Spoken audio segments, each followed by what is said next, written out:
Well, good morning, everyone, and thank you for being here for the 2023 Keystone Agricultural Producers Annual General Meeting. This is our first in-person AGM since 2020, so it is great to see everyone's faces here at the Delta Hotel. I will begin with a land acknowledgement. We acknowledge that we are gathered on Treaty 1 territory and that Manitoba is located on the homeland of the Red River Métis. We acknowledge that northern Manitoba includes lands that were and are the ancestral lands of the Inuit. We respect the spirit, intent of the treaties and treaty making and remain committed to working in partnership with First Nations, Inuit, and Métis people in the spirit of truth, reconciliation, and collaboration. Now I want to welcome everyone and officially call this meeting to order. Over the next 2 days, we will have the opportunity to discuss the issues that matter to us all with our fellow producers and hear from a great roster of panelists who bring their expertise to the discussion of our most pressing issues in agriculture. This year's meeting is focused on the fact that in agriculture, what we do matters. We will be hearing panels regarding the environmental stewardship, sustainability, public trust, BRMs, and other programs available to you as a producer. CAP's executive team and staff will also share updates about the organization's past year, ongoing work, and vision. I would like to now introduce our speaker for this morning, who will be providing remarks throughout the next 2 days, including the keynote address at our banquet this evening. Jeff Barnes is a Walt Disney historian and teaches the world's only accredited college course on the history of Disneyland and is the author of 2 best-selling books, The Wisdom of Walt and Beyond the Wisdom of Walt, each capturing the details of this entertainment legend's life and the lessons his successes and failures can teach us all. A motivational speaker and a workshop presenter, Jeff channels his love for Disney into engaging life and virtual experiences for audiences, helping them learn life's greatest lessons and discover the foundation of the magical destinations that are loved around the world. I will now pass the mic over to Jeff to deliver a few opening remarks to start our day off.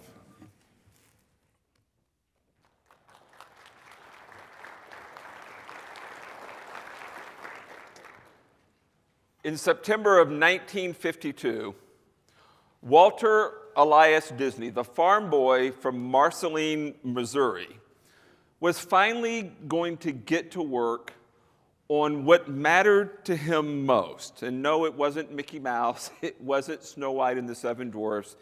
He was finally going to get to work on building his dream, Disneyland. The challenge with dreams, however, is, well, it takes partnerships. It takes money. How many of you this morning have an idea, something that you've been thinking about for a really long time, and you recognize you need help from somebody else and maybe a little bit of money? Raise your hand. Exactly. So you know exactly where Walt Disney was way back in 1952. And so in order to make that dream possible, he was going to have to form partnerships. He was going to have to find funding. And so he tapped his older brother, Roy, who had been his lifelong business partner. He tapped his older brother, Roy, to fly out to New York City and find corporate sponsors and television networks who would be willing to put on TV Disney program in exchange for investment in Disneyland. Now, here's the challenge. Back in the 1950s, no one in Hollywood wanted anything to do with television because they were convinced that television was going to destroy the movie industry.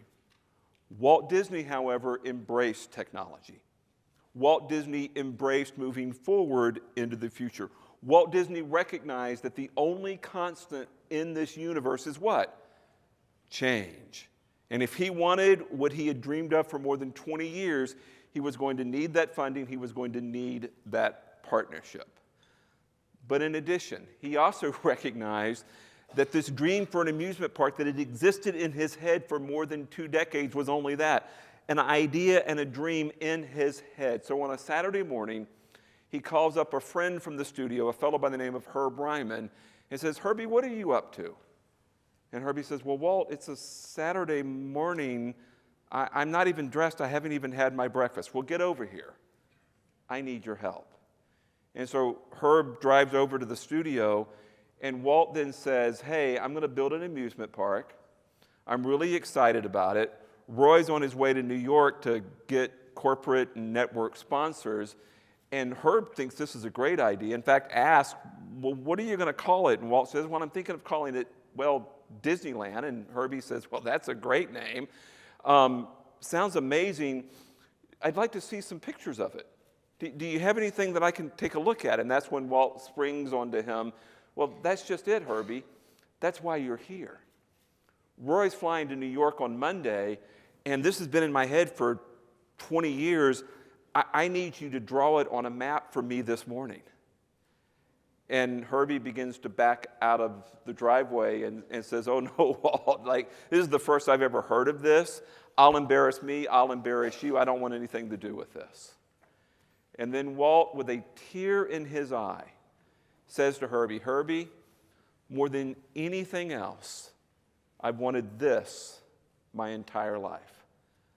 I can't do it without you. I can't do it without sending Roy to New York. I can't do it without the partnership. I can't do it without the funding.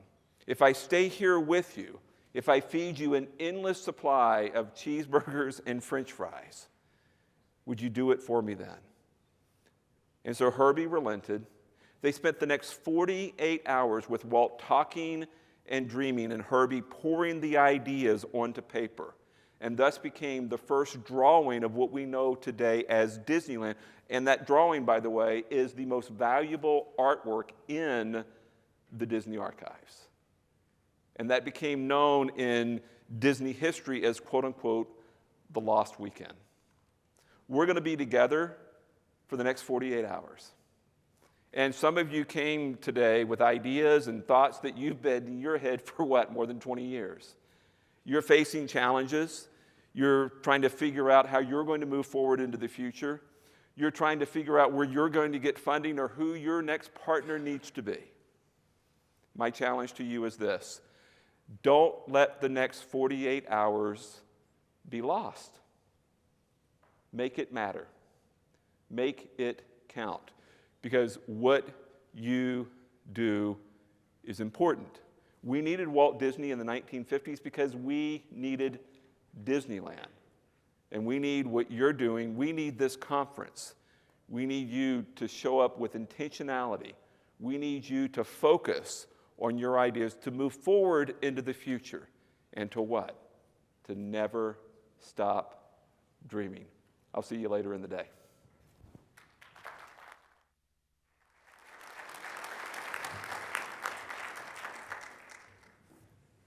Well, thank you very much, Jeff, for setting the stage for our AGM. A lot of thought-provoking ideas and a common theme. So once again, thank you. At this time, I believe there's to be some information up on the screen. There we go, that one. Okay. I would invite a motion to adopt the amended agenda. There are a couple of changes that are different than what are in your packages, but could we have a motion?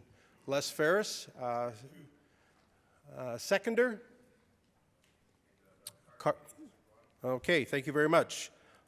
All those in favor? Are we using the clickers yet, or where's my instructions on this part? So, I think this one we can probably show of hands. All those in favor of the. Thank you very much. So now I will ask Shannon to come forward with greetings from Farm Credit Canada.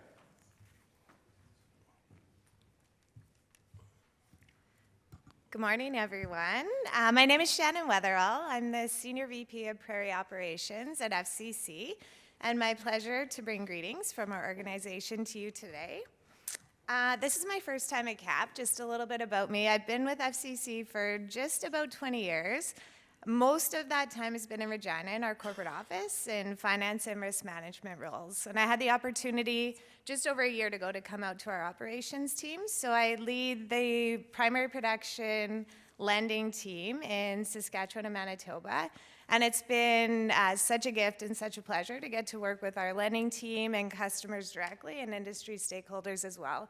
It's incredibly inspiring, the work that you do. That opening was fantastic.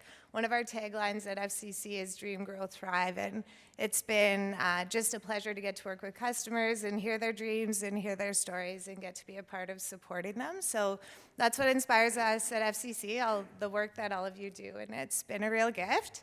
I've totally enjoyed getting to know Manitoba people. It's been super fun the last year, traveling around the province, getting to know my team, customers, and stakeholders. Just incredibly friendly, hardworking people, and very sincere and honest. So that's been fantastic. I'm really excited to be here today and get to know more about CAP and hopefully meet a whole bunch of you as well. Maybe just two other things. At FCC, partnership and relationship are really key to our organization, to our culture, and to how we support our customers.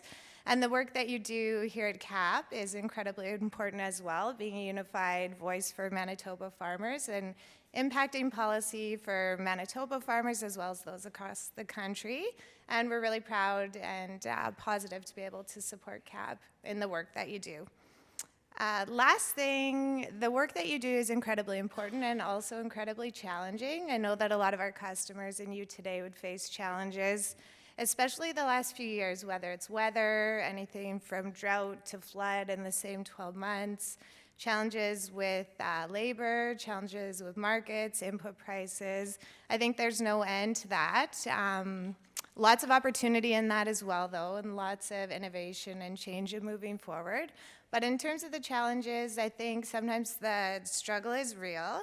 We've spent a fair bit of time thinking and working on making mental health challenges something that can be more readily discussed. And in 2019, we published a book called Rooted in Strength, which the intent was really that, to bring those topics to the table and have some conversation.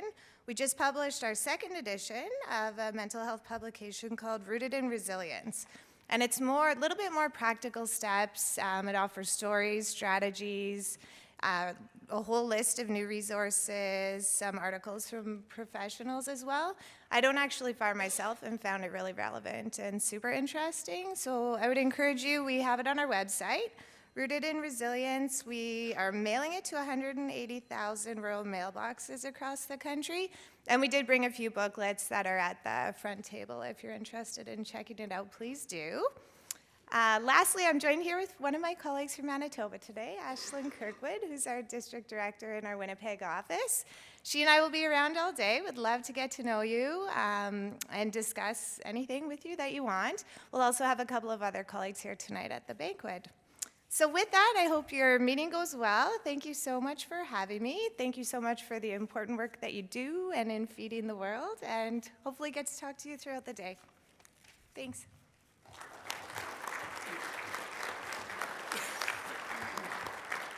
Thank you very much, Shannon.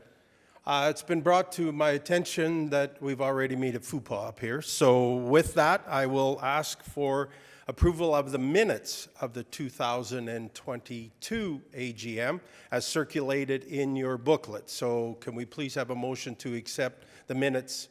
Chuck Fosse, a seconder. Les Ferris. All those in favor?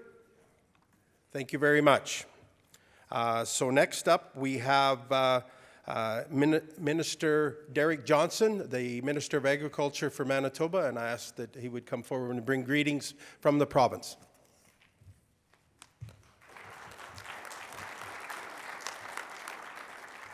Well, thank you very much, and obviously it's a pleasure to be here.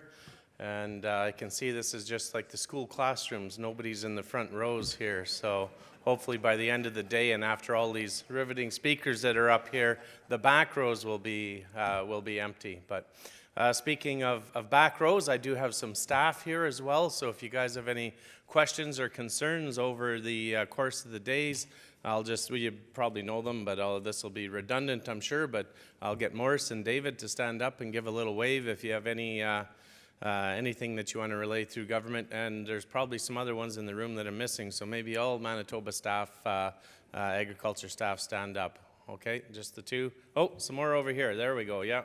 I can't see them back there. I don't recognize them, but with the lights in my eyes. But anyway, so it's great to be here, and Happy New Year, and it's so nice to see everybody. I always say that, and by see them, I mean see them from here down as well as from there up. If you get to see somebody in person, it's always nice. So thanks for everybody taking the time to come out. And of course, it's my pleasure to be here on your 39th AGM and bring greetings on behalf of the province, Department of Agriculture, my colleagues from the legislature, and of course, our Premier, the Honourable Heather Stephenson. So I want to also thank the board for all their hard work. I know there's some people that have put their names stand forward to do some of those replacements on the board. I met some of them here, and they quickly stopped talking to me as soon as they realized I couldn't vote. So no, I'm kidding. It's all good, and you have a great selection historically. So the past board members, and I want to wish whoever becomes your new board members the very best. So Keystone Ag producers provide an important voice for farmers on policy and issues that affect agriculture. And I think those of us who are at Ag Days, speaking of Disneyland, Ag Days is pretty much Disneyland for farmers. So I recognize a lot of faces from wandering the halls there. I spent quite a bit of time in Barn 4 there. That was interesting, the new drone there. So anyway, agriculture, as you know, is a leading industry in our province, and our potential is huge. Our department is focused on working together with industry associations and tackle problems and create opportunities. Growing up on a farm, I can relate to some of the challenges that producers can be faced with, and I know that working together is always the best route forward. And you guys do such a great job here. CAP, they're not scared to bring your voice forward, so your voice does not fall on deaf ears. I can say they've definitely brought many issues forward over the past year. Just over a year into the role, so your board does serve you well, and I'm sure your next board will do that and then some. So I appreciate that CAP works very hard to promote the interests of Manitoba producers, and this work takes place through advocacy, as I mentioned, collaboration with other organizations, communications, and we can't forget education. Education is so important, of making people aware what the producers in Manitoba are not only capable of, but how good stewards of the land they are. And I think that goes unnoticed maybe in, well, cities like we're in right now. So with over 4,000 farmer members and 20 commodity groups members, and a strong vision of a sustainable and profitable future for all Manitoba farmers, your efforts are essential to helping influence our agriculture future. I want to take a moment to commend CAP's focus on key policy and priorities, including, well, I think I pretty much hear this on a daily basis now that Brenna has my personal cell phone number. But business risk management programs to support farmers, sustainability and the environment, economic development in rural Manitoba. I think we can all agree how important that is. Advancing technology, supporting a labor management strategy for the sector, and public trust.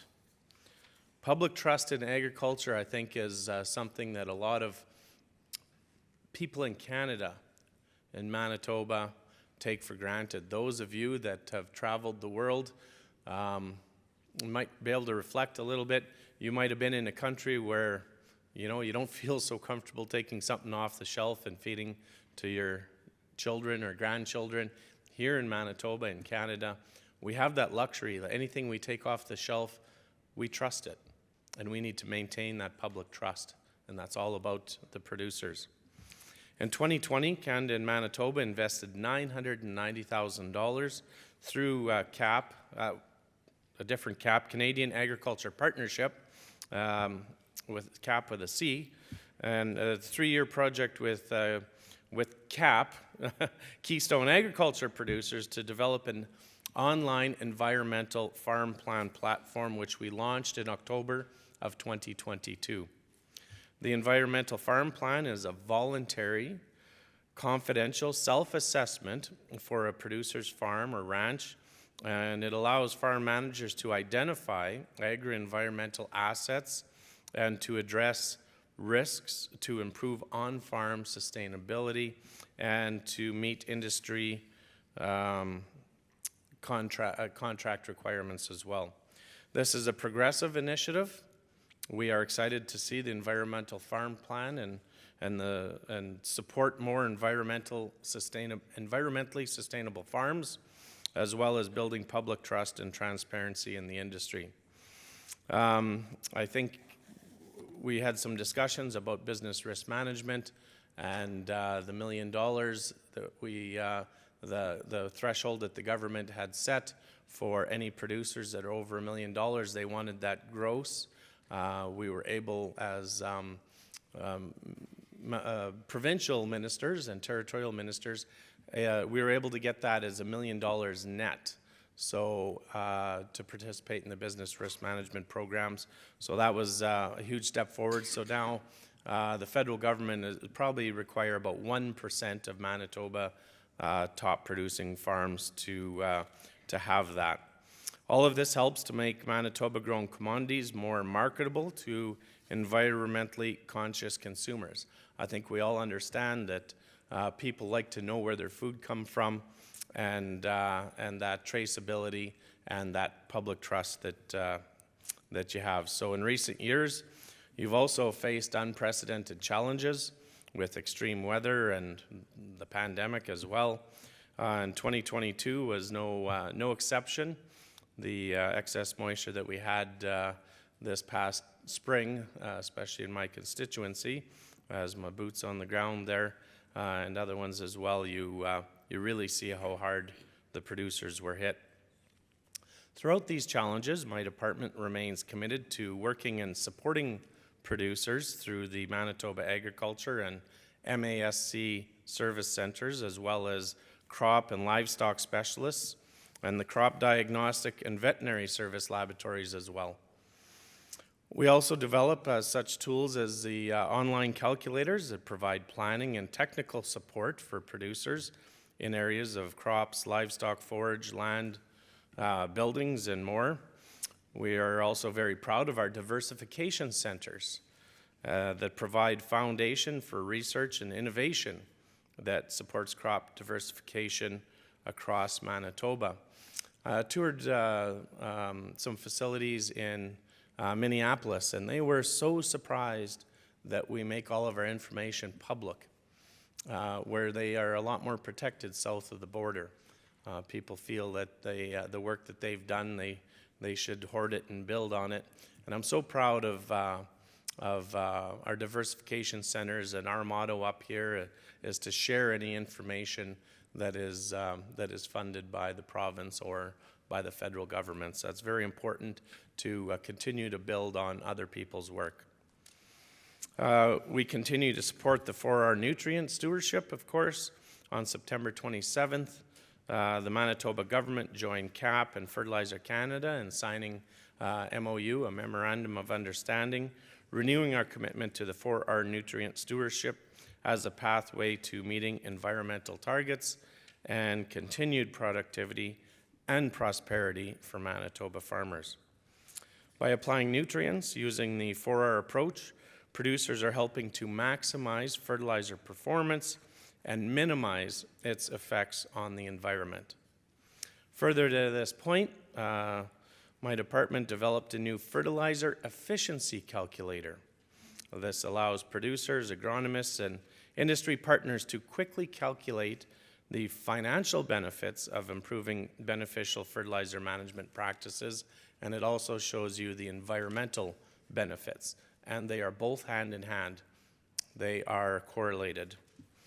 We can also show that this not only increases profitability, but also reduces producers' risk while advancing environmental safety at the same time. It creates a win-win scenario for everybody. So our government stands committed to our farmers, industry organizations, researchers, and obviously our agri-processors. We have every reason in Manitoba to be optimistic about our agriculture future, and we will continue to build on our inherent strengths in the sector, create jobs, and attract significant investment.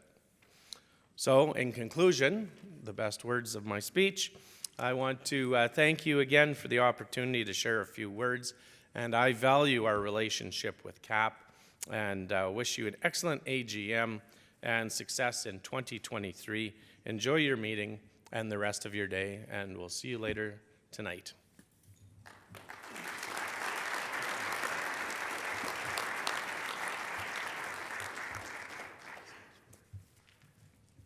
Thank you very much, Minister Johnson, for those greetings from the province.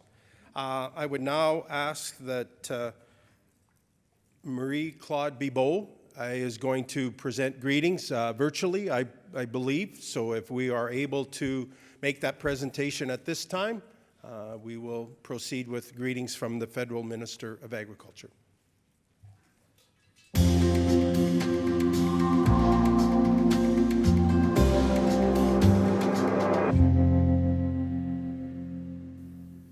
Bonjour.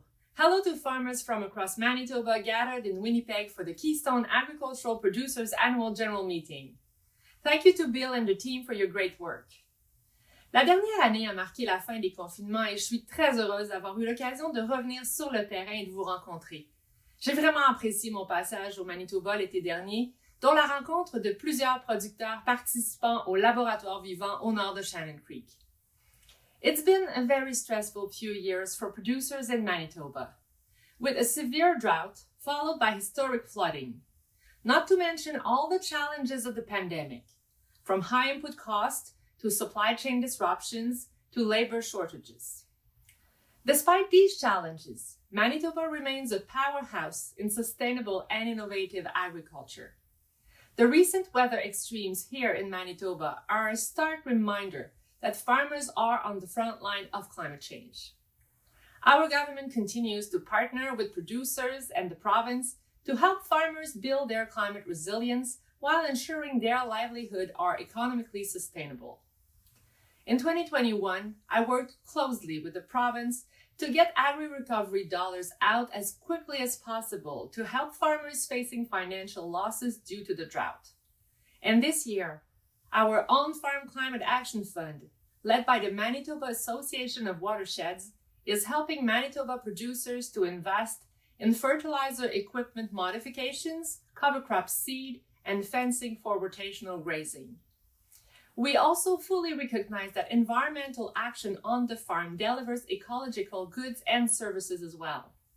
That's why federal, provincial, territorial governments will invest $250 million in the new Resilient Agriculture Landscapes program.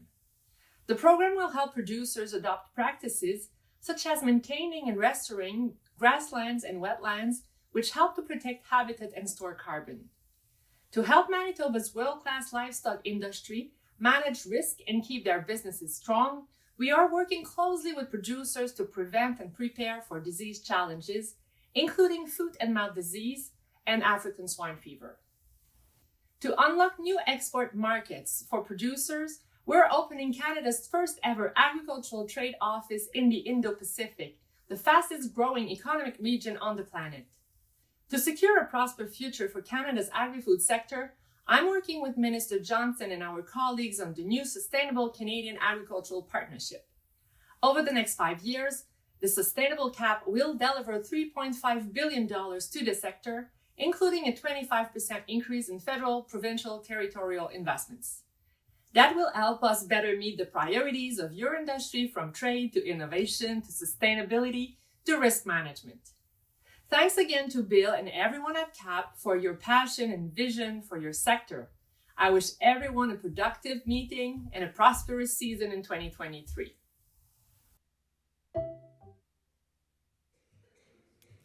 Well, thank you very much, Minister Bibeau, for that report from the Federal Department of Agriculture. I've also been made aware of that throughout the day, our annual report is available at www.cap2022update.ca. I'd also like to remind delegates who did not stop at the station outside to pick up their clicker for voting privileges. Also at this time, we are bringing greetings from the Premier of Manitoba, Heather Stephenson, so I think those are provided virtually as well.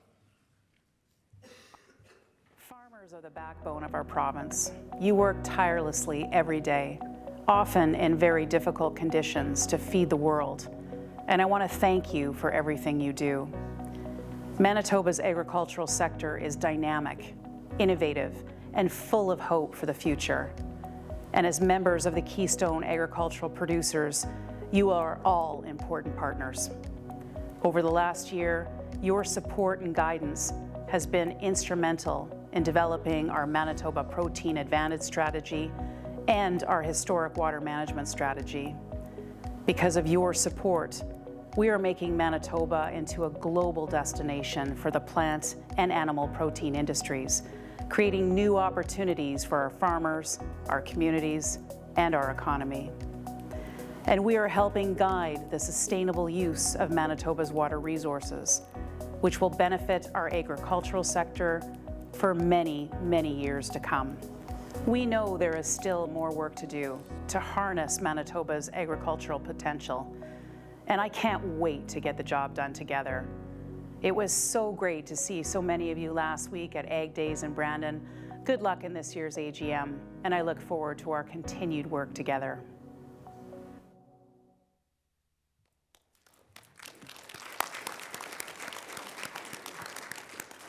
Thank you, Premier Stephenson, for those kind remarks with regards to agriculture. Now I would ask that Todd Lewis, the second Vice President, bring greetings from the Canadian Federation of Agriculture. Well, good morning, everybody. I guess the good news is I'm here. I found a flight out of Regina yesterday that actually came to Winnipeg, so very happy to be here. And I have to leave early tomorrow morning, but the flight's early, so if we don't get a plane back to Regina, I guess maybe one of you guys in Western Manitoba, I might be trying to hitch a ride to get back closer to Saskatchewan. But it's been a difficult year, certainly for travel. Our President, Mary Robinson, she had a conflict this week with the British Columbia Agricultural Council, and she's supposed to be out there this week, but her flight got canceled yesterday, so believe it or not. So it's lots of challenges as far as the work that we do, and certainly CAP has a large role to play at the CFA. Bill's been a tremendous board member, as well as worked on committees and served on the executive committee as well. So CAP has an important place in the Canadian Federation of Agriculture, and I'd like to thank CAP for their participation, and look forward to the meeting here over the next couple of days. And we have a video message here from Mary right now. So thank you very much.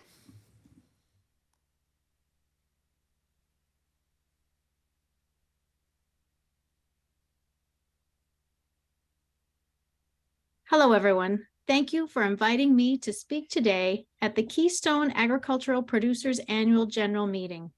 I'm going to take this opportunity to quickly go over some of the important work CFA has completed throughout 2022, as well as some of the upcoming initiatives of note. 2022 was an important year with the FPT Roundtable, the announcement of the new Sustainable Canadian Ag Partnership, and the launch of consultations on the Sustainable Agriculture Strategy. The roundtable gave us an excellent opportunity to focus our messaging on what agriculture needed to see in the next funding envelope.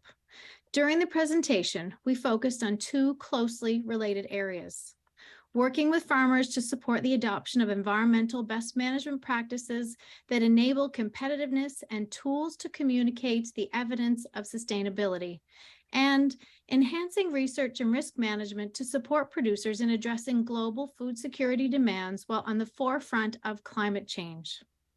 CFA is working to have agriculture recognized as a powerful solution to climate change rather than the problem sector as we are so often portrayed.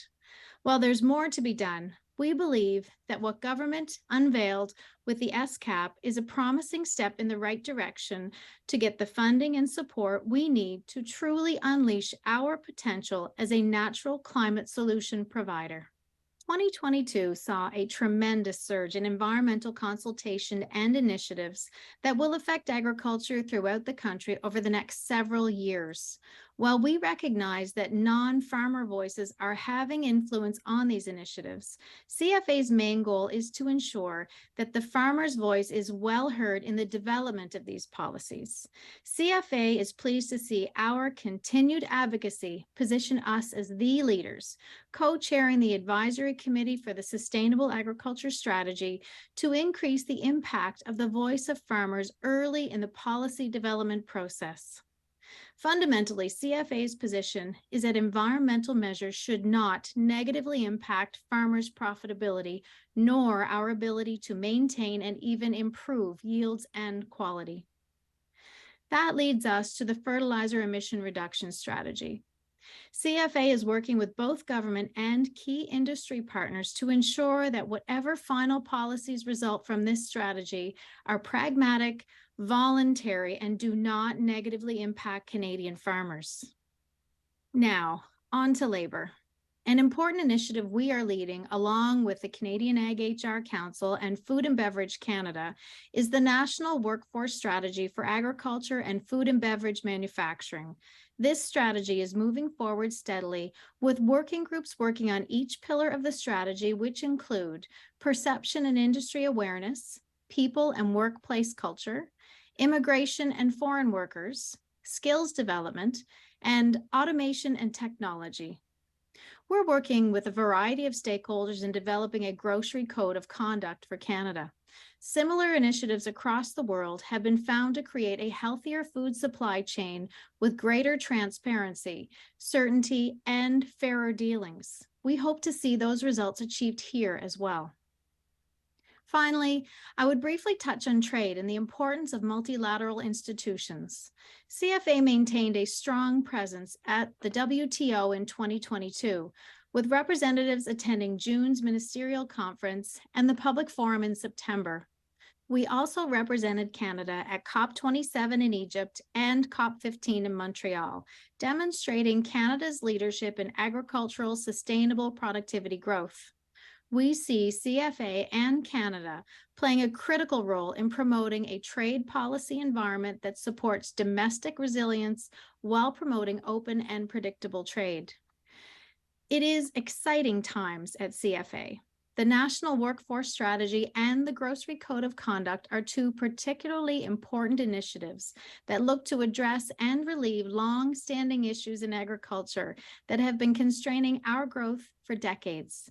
The intense focus on environmental initiatives gives us the opportunity to position our industry as a powerful ally and tool in the fight against climate change, and in doing so, reinforce our presence as a reliable source of sustainably produced agriculture products for the world during the ongoing global food security crisis. We hope to see you at the CFA Annual General Meeting in Ottawa, which is taking place on March 6th and 7th this year. In addition, we hope to see everyone for the North American European Union Farm Leaders Meeting the week of September 12th, 2023, in my beautiful home province of Prince Edward Island. Lastly, this will be the last time I address your AGM as CFA President. In October, I informed our Board of Directors that I would not be seeking re-election in 2023. I am happy and excited to say I'll be turning my attention to my family's ag businesses and farm in Prince Edward Island. These past 4 years as CFA President have been one of the most extraordinary experiences of my life. At this point, I cannot fathom how much I'm going to miss working with the great team. I will miss the many people and contributing at this level to one of Canada's greatest industries, Canadian agriculture. Thank you for your support and for having the confidence to allow me this amazing opportunity. It has changed me and I feel for the better.